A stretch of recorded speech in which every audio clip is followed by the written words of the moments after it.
Bonsoir à toutes, bonsoir à tous. Bienvenue sur ce nouveau live qu'on va passer. On va passer une petite demi-heure ensemble avec Benjamin qui va autour de notre projet ambassadeur Chamina Voyage. Donc Benjamin est parti en Écosse il y a quelques mois et Benjamin nous rejoint tout de Salut, suite. Salut, Benjamin, salut. comment vas-tu? Ça va très bien et toi? Ouais, ça va, écoute. Bon, j'étais en train un peu d'introduire la soirée, le petit moment qu'on va passer ensemble. Bon, déjà, on est ravis de t'accueillir en live sur notre compte et puis sur le tien, du coup, en parallèle. On est ravis d'avoir monté ce projet avec toi, ce projet d'ambassadeur. Donc, je refais juste un petit topo sur les ambassadeurs. On a 3 ambassadeurs cette année. Donc, vous avez pu découvrir Laura qui est partie sur la Bretagne en avril. Toi, Benjamin, qui est parti en Écosse il y a quelques semaines maintenant, et puis Amélie qui partira dans le Cantal dans quelques jours. Donc l'idée pour nous, c'était de mettre en valeur à la fois les destinations et les régions sur lesquelles on propose des voyages, et puis des voyages surtout accessibles en train. Donc on va en parler, on va l'évoquer, mais enfin, ton expérience en Écosse s'est fait en grande partie en train. Donc on évoquera ça avec toi. Peut-être avant de commencer vraiment dans le vif du sujet, je vais te laisser un petit peu la parole et nous dire un petit peu qui tu es, d'où tu viens, parce que bon, ta communauté te connaît, mais la communauté Chamina Voyage peut-être moins. Voilà, donc est-ce que tu peux nous dresser le portrait robot de Benjamin? Yes. Du coup, je m'appelle Benjamin Faure, j'ai 25 ans, je suis photographe et vidéaste depuis 3 ans maintenant, quelque chose comme ça. J'ai la particularité de travailler, on va dire, dans des endroits un peu reculés, tels que le désert du Sahara, l'Amazonie, le Grand Nord canadien ou ce genre de choses. Ce qui me permet de voir et de découvrir des endroits assez incroyables.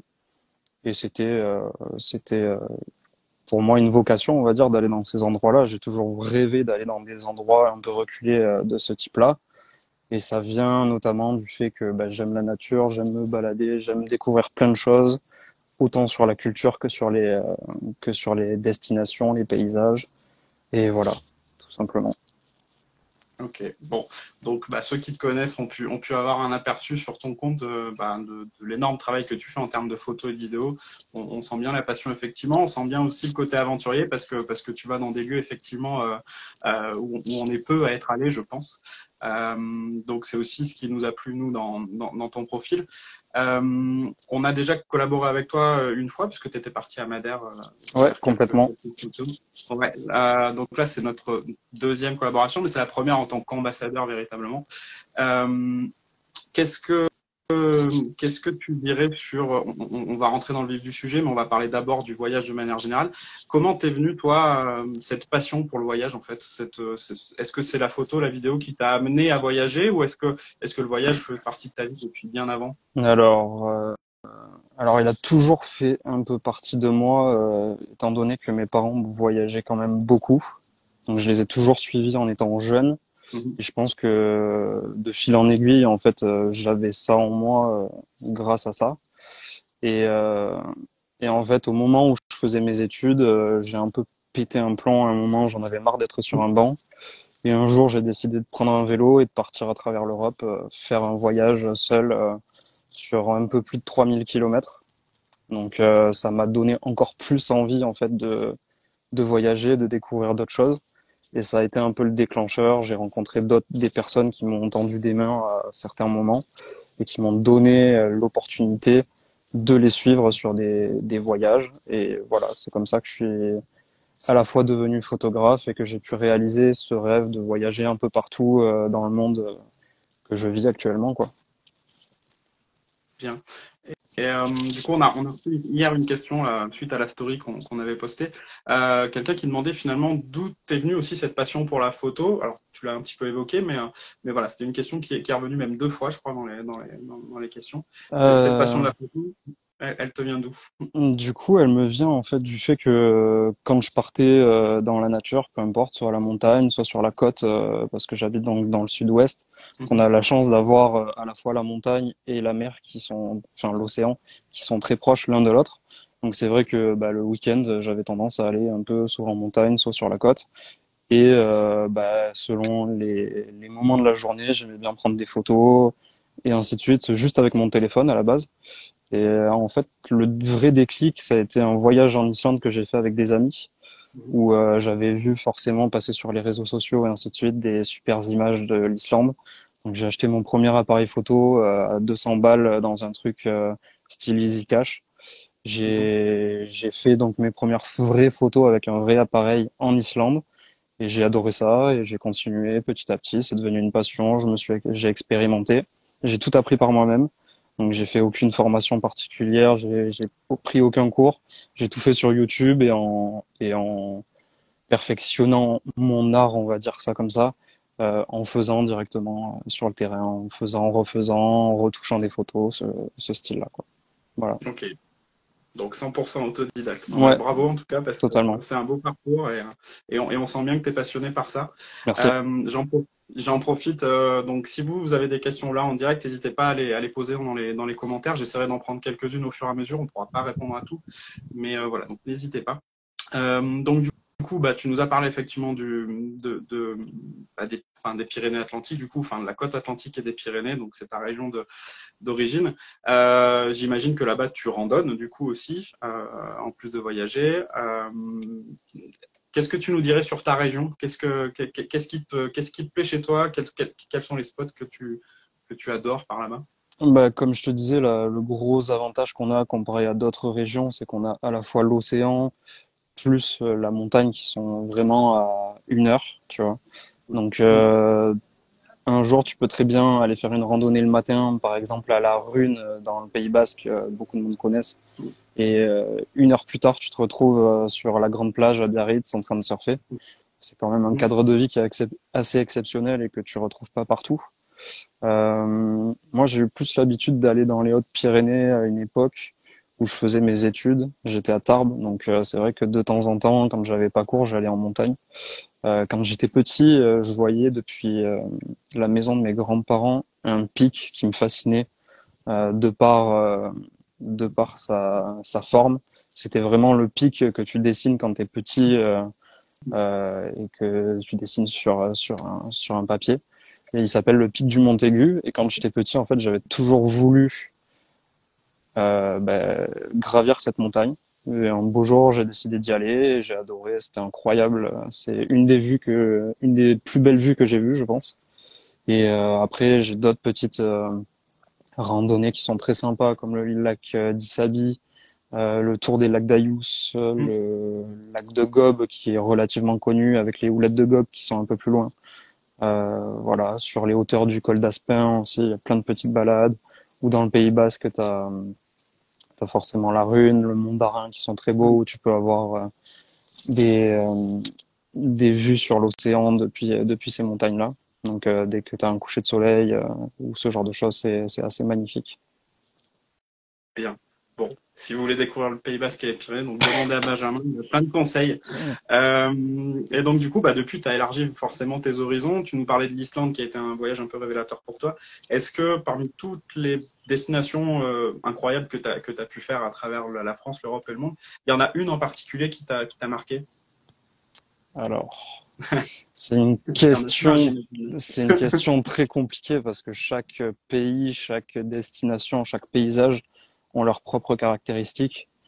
Je peux pas faire un choix, admettons, entre le désert du Sahara ou l'Amazonie ou le Grand Nord. Ouais. Qu'est-ce que j'ai une attirance pour les pays froids parce que je supporte déjà beaucoup plus le froid que la chaleur. Mhm. Donc j'ai adoré mon dernier trip dans le Grand Nord canadien et l'Alaska parce que c'est des contrées très reculées qui sont souvent très chères, donc il y a très peu de monde qui y vont. Et puis les paysages sont fous. Et ensuite, si en fait l'Islande reviendra toujours parce que je pense qu'il n'y a pas deux pays comme l'Islande dans le monde. Mhm. Et c'est des paysages qui sont uniques et je suis pas sûr d'arriver à retrouver cette ambiance-là dans un autre pays, quoi. Donc si je dois vraiment choisir un pays, ça sera toujours l'Islande, je pense. Ok, ok, très bien, très bonne réponse. Bah, du coup, on va partir un peu au nord, mais un peu moins au nord quand même. On va parler de l'Écosse, on va évoquer ton aventure sur la West Island Way que t'as pu réaliser il y a quelques semaines. Déjà, rapidement, est-ce que tu peux un petit peu nous résumer ton voyage, et notamment ce qu'est la West Island Way? La West Island Way, du coup, c'est un trek. C'est un des plus vieux treks, je crois, d'Europe. Ouais, c'est ça. qui démarre de Glasgow et qui finit à Fort William. Ça fait environ 160 km, quelque chose comme ça. Et donc nous, on a décidé de partir de Bordeaux directement et d'aller à Glasgow en train. En fait, je suis parti avec un ami à moi qui, de base, c'était son projet entre guillemets. C'est lui qui me l'avait proposé à la toute base. Et évidemment, c'était un pote qui m'est très cher, donc je l'ai suivi sans aucun souci. Et D'accord. on avait à cœur d'essayer de voyager en train, ce que moi je n'avais jamais fait. Moi, j'ai voyagé à vélo, mais pas en train. Du coup, c'est pour ça que je vous ai contacté, Ouais. parce que je savais que vous aviez ce billet-là pour voyager. Et donc, ça matchait plutôt bien. Mm. Et on a voulu donc partir en train jusqu'à Glasgow pour tester ce qu'on appelle du coup le slow travel. Mm. On est monté là-haut, on est arrivé, et après on a fait la traversée en 6 jours, je crois. En 6 jours, et on est arrivé à Fort William, complètement explosé par contre. Ouais. Complètement 6 jours explosé. pour la West Island Way, Ouais, c'est du bon niveau, là. ça envoie un petit peu, sachant que nous on dormait quand même pas mal dehors et ainsi de suite. Et on avait nos sacs qui étaient très lourds, ils faisaient une quinzaine de kilos. Ouais. Ça faisait un petit moment que j'avais pas randonné. J'ai vraiment galéré. Donc c'était une expérience assez incroyable. C'était pas tous les jours simple parce que j'ai eu des ampoules partout, mais les paysages sont complètement fous et c'était super agréable. On a eu un temps, je pense que personne ne connaîtra une deuxième fois en Écosse. Ouais. On a croisé des Écossais qui nous ont dit que ça n'arrivait qu'une seule fois par an et c'était une semaine par an. Donc on a eu beaucoup de chance là-dessus. Donc voilà, c'était un voyage plein de, plein de, pas d'émotions, mais ouais, si d'émotions et c'était vraiment cool. Ok. Bon, et donc du coup, tu nous as effectivement parlé de cette aventure en train. Voilà, l'idée que pour nous, c'était effectivement de te faire partir en Écosse, mais sans prendre l'avion, donc par le train depuis Bordeaux, tu l'as évoqué. On va commencer par ça parce que en fait, finalement, c'était un voyage dans le voyage, cette aventure en train. Comment toi, tu l'as vécu, ce voyage en train? Comment ça s'est passé? Euh, Est-ce que tu le conseilles aux gens? Est-ce que voilà, quel est ton ressenti sur finalement la traversée de la France et de l'Angleterre du coup Ouais. en train? C'était une très bonne expérience dans le sens où en fait ça te permet de voir un peu la progression entre le fait de partir de France et petit à petit tu vois les paysages qui changent, tu vois la campagne anglaise, tu vois ce genre de choses. Alors oui, ça prend un peu de temps, mais c'est pas non plus hyper long. Ça nous a pris une journée complète pour monter à Glasgow, donc ça reste relativement rapide. Donc il n'y a pas forcément besoin de prendre 10 jours de perspective en te disant ok bon là je vais avoir ça va me prendre du temps et ainsi de suite. Donc non c'est relativement rapide dans tous les cas, mais ça permet quand même de prendre le temps. On n'est pas stressé par l'horaire de l'avion, arriver 3 heures à l'avance parce qu'il faut que tu passes les contrôles de sécurité et ainsi de suite. C'est quand même relativement plus chill, sachant que on a forcément quelques escales à certains endroits. Nous, on s'est arrêté à Paris pour prendre l'Eurostar. Et ensuite, on s'est arrêté à Londres et dans un autre patelin à côté de Manchester. Et donc, ça permet quand même de faire des petites pauses. En général, tu as 1 heure de pause entre les deux. Donc, ça permet de sortir du train, même de visiter les alentours de la gare et ainsi de suite. C'est quelque chose qui est relativement agréable. Pas si fatigant que ça, finalement. Donc voilà. Après, le seul problème, le seul inconvénient, c'est que si tu as un retard Oui, sur un train et ou que tu loupes une correspondance, bah, parfois ça peut devenir un peu plus compliqué derrière, quoi. Alors que c'est vrai que l'avion, bah, tu prends d'un point A à un point B le truc qui t'amène et c'est terminé, quoi. Voilà.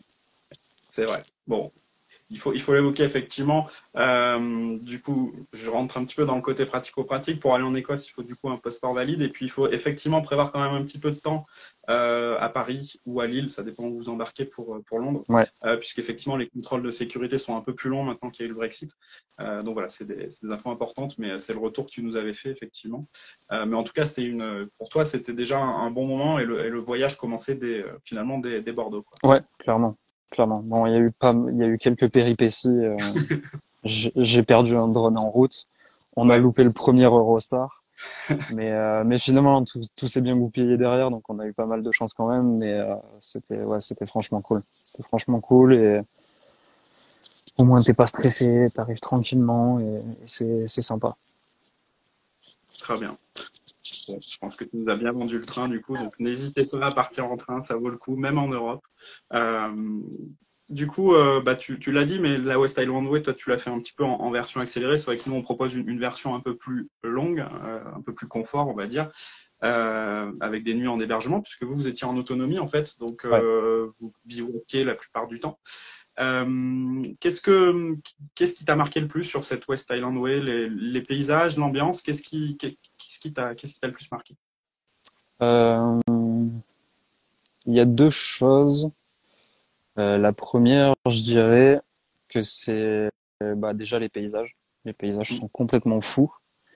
On s'attendait pas à trouver en fait une diversité aussi large de paysages parce que la toute première partie de la West Island Way se passe en fait on longe un long lac qui s'appelle le lac Lomond et c'est sur quasiment 50 kilomètres donc ça fait beaucoup de lacs. Mais les abords sont assez incroyables, on se croirait presque en Croatie. C'est ce qu'on s'est dit avec Max, donc mon pote qui est parti avec moi. On se Mhm. croirait presque en Croatie. Il y a des petites criques à des endroits avec pas mal de rochers, des plages en galets où il y a beaucoup de monde qui peuvent s'arrêter. On peut même camper sur le bord de la route presque. C'est autorisé. Il y a quelques zones qui sont pas autorisées, mais la plupart sont autorisées. Ensuite, ce qui nous a marqué, c'est forcément la deuxième partie. On arrive dans le vif du sujet des Highlands, ce que nous on attendait. Donc c'est les montagnes qu'on peut voir par exemple dans le film Braveheart. Mhm. Forcément, c'est assez incroyable. Du côté de Glencoe, ça, les premières montagnes arrivent et après sur toute la dernière partie de la West Island Way, c'est que de la montagne quasiment. Mhm. Donc c'est là, ça devient vraiment incroyable. Franchement, c'est grandiose. Après, ce qui m'a marqué aussi, c'est les midges, forcément. Ouais. Les Ouais, midges, j'ai du eu la coup, question. ouais, J'ai eu la question, on allait l'évoquer, ouais. les midges, pour ceux qui connaissent pas, c'est des toutes petites, c'est pas des mouches, c'est des moucherons qui font à peine 1 millimètre, mais qui clairement mordent. Ça se sent comme un moustique. Mais c'est des essaims, ça veut dire que vous pouvez en avoir 50 autour de votre tête, et ça rend complètement fou. Quand t'as marché 20 kilomètres, qu'il faisait 25 degrés, que t'avais ton sac de 15 kilos, et que le soir tu dors dehors, et que tu dois te taper ces midges, tu deviens complètement fou, complètement maboule. Bon, ça fait partie du folklore aussi, on le savait, mais c'est vrai que c'est pas le truc le plus agréable de l'Écosse, quoi. Ouais. Mais bon. Bah, du coup, la question, c'était ça, est-ce que vous avez eu ces fameux moucherons, ce fameux moustique? Donc la réponse est oui. Ouais. Comment vous l'avez géré ça? Je crois que Max, du coup, a eu quelques soucis par rapport à, par Ouais. rapport à toi. Ouais, le premier soir, en fait, pour l'anecdote, Max, il s'était pas trop renseigné sur les midges avant de partir. Oui. Et du coup, moi, je lui avais conseillé qu'on s'achète une moustiquaire qui se met, c'est un chapeau avec une moustiquaire. Hmm. Et jusqu'au dernier moment, il voulait pas l'acheter. Et la veille du départ, on est arrivé dans un magasin et on a vu qu'il y en avait qui étaient pas trop cher. Donc là, il a décidé d'en prendre un parce que c'était abordable et j'en ai pris un aussi. Et le premier soir, il l'a pas mis. Et il s'est retrouvé avec des pustules partout sur la tête. Il était tout rouge, il avait plein. On aurait dit qu'il avait la varicelle. C'était vraiment pas beau à voir. Il avait le moral dans les chaussettes. Il a eu de la chance parce que le lendemain, c'était parti. Ouais. Par contre, moi, je sais pas, j'ai dû avoir une réaction allergique sur les derniers jours et ça m'a gratté pendant une semaine derrière, quoi. C'était insupportable, quoi. Mais bon, c'est Bon, comme ça, quoi. Une fois c'était que c'est fait, c'est le fait. petit côté, ouais, c'était le petit côté un peu difficile, mais bon, dans l'ensemble, t'es quand même, bah, en mémoire quand même de très très bons souvenirs sur cette West Island Way. Ouais, carrément. En termes de photos, tu t'es fait plaisir, j'imagine aussi. Ouais. Bon, après, le seul souci qu'on a eu, c'est qu'on devait quand même avancer. Ouais. Nous, il fallait qu'on avance. Et du coup, j'ai pas pu prendre des photos tout le temps, tout le temps. J'en ai fait pas mal quand même. J'en ai qui vont sortir dans quelques temps sur les réseaux. Euh, Ouais. Dès demain, je pense d'ailleurs. Mais Bon. donc j'en ai des très très cool qui attendent d'être postés et c'était quand même un vrai plaisir parce que les paysages s'y prêtent totalement. Donc C'était quand même hyper agréable de sortir l'appareil et de faire quelques photos, quoi. Ouais. Ça, c'est sûr. Donc, si vous voulez un aperçu déjà de l'Écosse, il y a un réel que tu as posté hier Ouais. sur ton compte et sur le note. Donc, si vous voulez aller voir, déjà, il y a quelques images assez incroyables. Du coup, donc, tu évoquais Max, donc l'ami avec qui tu es parti. Alors, il y a une histoire particulière avec Max. Est-ce que tu peux nous expliquer déjà où tu l'as rencontré et puis finalement aussi nous expliquer en quoi cette amitié et le fait qu'il soit là avec toi en Écosse, ça a été aussi une expérience particulière. Max, je le connais depuis presque 10 ans maintenant. On était à l'armée ensemble. On était réservistes à l'époque ensemble. Lui ne l'est plus. Et on a fait pas mal de formations assez intenses, on va dire, ce que nous on peut appeler un stage commando, mais c'est pas un truc officiel. Oui. C'est le genre de stage où tu dors très peu, tu marches énormément, tu fais beaucoup d'activités physiques, tu manges peu, tu te douches pas, donc forcément ça crée des liens d'être, on va dire, dans la galère ensemble. Et c'est une amitié qui a continué sur ces 10 dernières années. Et donc un beau jour, il m'a proposé de faire ce voyage-là. En gros, lui, il rêvait d'aller en Écosse et en Irlande. Donc l'Irlande, ça reste à faire pour lui, mais on a fait une petite partie de l'Écosse. Et comme je te le disais tout à l'heure, il m'a proposé ce voyage parce qu'il savait que je le suivrais dans tous les cas et que peu de personnes l'auraient suivi sur un trek de 160 km. Et du coup, on est partis ensemble. On a eu quelques moments assez compliqués parce que forcément quand tu commences à être fatigué un peu et ainsi de suite, le moindre truc peut t'irriter. Mais on s'est pas pris spécialement la tête en fait. Chacun marchait un peu de son côté et le soir on débriefait un peu sur la journée, sur nos ressentis et tout ça. Et ça a été une super expérience. Ça a été trop cool de pouvoir partager ça avec lui. C'était vraiment hyper agréable quoi. Si c'était à refaire, je le referais demain si je pouvais. Voilà. C'est ce que j'allais dire. Est-ce que vous avez un autre projet du coup comme ça dans les mois, dans les années? Pour l'instant, c'est pas prévu, mais c'est pas dit qu'on n'en ait pas un prochainement. C'est certain que on repartira un jour ensemble, que ce soit en Écosse ou même dans un autre pays, peu importe. Je pense que oui, on refera un voyage ensemble un jour. Ok. Et du coup, donc tu évoquais l'Irlande aussi. Est-ce que bon, il y a l'Écosse, mais est-ce que tu as fait d'autres voyages au Royaume-Uni ou est-ce que c'était ta première fois finalement Ouais, j'ai fait l'Irlande l'année dernière, en Ok. mai 2022. J'ai fait tout le tour de l'Irlande avec deux amis à moi, dont un qui était avec moi à Madère. On Mhm. a fait ce voyage tout autour de l'Irlande sur 10 jours, il me semble, quelque chose comme ça. Donc on a fait toute la partie nord, on est descendu jusqu'au sud et on est revenu sur Dublin, où on a fini les 2 derniers jours à Dublin. Et, euh, et voilà, franchement, ça reste un très très beau pays aussi, mais relativement différent de l'Écosse. Après, j'ai pas tout fait en Écosse, bien sûr, mais c'est assez différent quand même. Les campagnes ne sont pas les mêmes. Les paysages ne sont pas les mêmes. L'Écosse est beaucoup plus montagneux que l'Irlande. Entre en Irlande, il y a des super falaises, les côtes sont magnifiques. Donc, et après, ça fait des petits vallons dans les campagnes avec de l'herbe très très verte, quelques moutons, ce genre de trucs, quoi. Donc Ok. c'est un peu l'image qu'on peut en avoir de ces pays-là, quoi. Franchement, c'est Ok. presque la même ambiance et ce genre de choses, quoi. D'accord. Donc on est quand même sur deux ambiances un peu différentes entre l'Irlande et l'Écosse.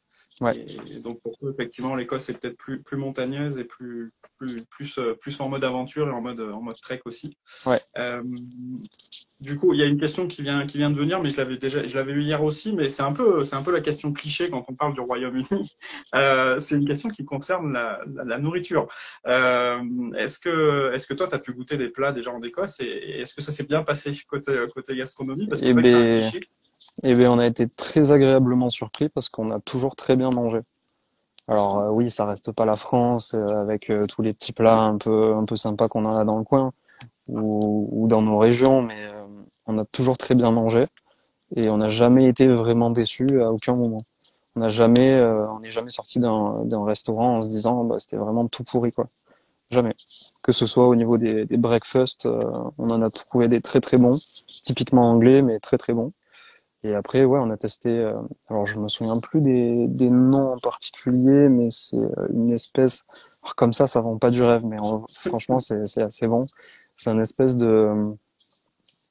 C'est pas une bouillie, mais ouais, on va dire une bouillie avec du boulgour. Je crois que c'est de l'agneau dedans, avec plein d'épices et des trucs comme ça. Et c'est typiquement écossais. Et franchement, c'est super bon. Il y a aussi des petites, comment ça s'appelle? Des petites tourtes avec de la viande à l'intérieur, une petite sauce et tout ça, et c'est aussi super bon. Donc alors je pense que c'est plutôt côté Angleterre que c'est un peu dégueu, mais en tout cas l'Écosse c'était relativement bon, on n'a pas été du tout déçus. Bon, ok, donc on était loin du cliché habituel. Et donc Et j'ai eu une autre question. je viens de voir que Max, Vas-y. je viens de voir que Max est connecté, il m'a dit que c'était le haggis, Le la haggis. spécialité. Ouais, C'est ce que j'avais en tête, mais j'osais pas te couper. ouais, c'est Ouais, le ça. fameux haggis. Donc allez-y aussi pour goûter le haggis en Écosse. Et du coup, j'ai eu une question là, une dernière question du côté des gens qui suivent le live, qui demande si tu as pu rencontrer aussi des Écossais un petit peu, parce que c'est vrai que quand on est en autonomie comme ça, à deux, c'est pas forcément propice toujours à la rencontre, surtout dans un lieu comme la West Island Way où il y a a priori pas grand monde à part des randonneurs. Est-ce que toi, tu as pu quand même rentrer en contact avec des Écossais? Je sais qu'ils ont un petit faible pour les Français en général. Enfin, Ouais, ils aiment bien l'accessibilité. bah, ils aiment bien les Français en général, même au-delà de l'accent et tout ça, ils aiment Ouais. bien les Français. Ça, c'est plutôt d'ailleurs historique, je pense, parce que Oui. les Écossais étaient des grands ennemis des Anglais comme les Français. Donc, Voilà. on les a aidés à une époque. Et du coup, ouais, ils aiment beaucoup les Français. Et c'est vrai qu'à plusieurs moments du voyage, je sais, par exemple, je vais prendre l'exemple du premier jour. Il y a un papy qui promenait son chien et qui nous racontait que bah, lui, il avait travaillé en France et que ça lui faisait plaisir, en gros, d'entendre des Français. Donc, il nous a posé quelques questions, ce genre de choses. Après, c'est vrai qu'on a rencontré assez peu de personnes parce que on marchait, à part rencontrer d'autres randonneurs où on pouvait discuter, mais c'était rarement très longtemps, quoi. On a plus parlé avec des Polonais, par exemple, qu'avec des Écossais, mais il y en a eu quelques-uns. Et à chaque fois, on a eu la même conclusion, c'est qu'ils sont vraiment super gentils, ils sont super agréables et très avenants. Très avenants, ils parlent très facilement et c'est super cool. Après, il faut les comprendre parce que l'écossais, c'est compliqué. C'est pas de Oui. l'anglais dans le texte, donc c'est pas toujours simple, mais franchement, ils ont toujours été gentils, même dans les restos et tout ça, ils ont le sourire. C'est vraiment un plaisir de pouvoir discuter avec eux. Bien. Super.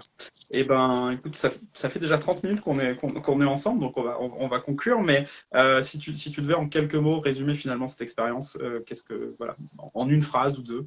Euh, pour résumer cette expérience, c'est bah, du coup l'Écosse et la West Island Way en particulier, c'est une rando assez incroyable qu'il faut être prêt quand même à encaisser parce qu'elle est pas Ouais. si simple que ça, mais qui vaut vraiment le coup parce que les paysages sont fous et que franchement personne sera déçu en allant là-bas et allez-y en train parce que c'est aussi une très bonne expérience à vivre. Bien. Voilà. Ça me semble top. Donc n'hésitez pas, si vous voulez découvrir la West Island Way et l'Écosse par vous-même, ou vous pouvez nous demander évidemment, n'hésitez pas à poser vos questions dans les prochains jours. On sera là, nous, pour y répondre. La suite, c'est quoi pour toi, ton prochain voyage, ta prochaine aventure? Alors, elle est, je sais pas si je peux trop en parler parce elle est toute récente. Vraiment, Bon, alors, ça s'est, euh, ça s'est officialisé, si je puis dire, là tout à l'heure à midi. d'accord. Donc, c'est Tu sans peux doute, rester discret. mais je peux dire un truc, c'est sans doute la plus belle destination que je ferai jamais dans ma vie et donc Ok, celle que j'attends le plus depuis le début de ma vie, je pense. Donc, d'accord. ça va être assez Ok, incroyable. bon. Mais ça sera pour février 2024, donc il y a D'accord, encore un peu de temps. d'accord. Et d'ici février Sinon, 2024, pas de voyage, sinon, pas de... bah, à part aller en Corse quelques jours, c'est sans doute en septembre, il n'y a rien de trop prévu. J'essaie de préparer l'année 2024 et je reste un peu aussi dans le coin sur la fin d'année 2023 parce que bah, je suis parti quand même presque 6 mois cette année, donc c'est pas mal aussi de rester un peu tranquille. Ok. Voilà. Bon, donc si on veut savoir où tu vas partir en 2024, Ouais, il faut faudra suivre suivre. tes comptes. Ouais, Va falloir faut suivre. suivre Benjamin sur ses comptes. N'hésitez pas à nous suivre aussi, à nous faire vos retours sur la page Chamina. Merci beaucoup Benjamin pour le temps que tu as pris. Merci beaucoup pour toutes les photos, les vidéos que tu nous as ramenées et cette expérience incroyable que tu as vécue. On te souhaite plein de bonnes choses pour la suite. Et puis, bon, quelque chose me dit que l'année prochaine, on se reverra de toute façon. Ouais, carrément. Mais bon, bravo en tout cas pour ton travail, bravo pour cette aventure. Et puis moi, bah, je vous dis à très bientôt sur la page Chamina Voyage, puisque Amélie part dans le Cantal fin août, et donc on aura l'occasion de faire un live pour revenir en France et revenir même dans le Massif central tout début septembre. Merci à toi Benjamin, je te souhaite une très bonne soirée. Merci beaucoup à vous, merci à Chamina et merci à toi Patrice pour ce petit live. C'était fort Eh ben, sympathique. eh ben oui, c'était top, avec plaisir. Très bonne soirée tout le monde. À Merci, bientôt. merci, ciao.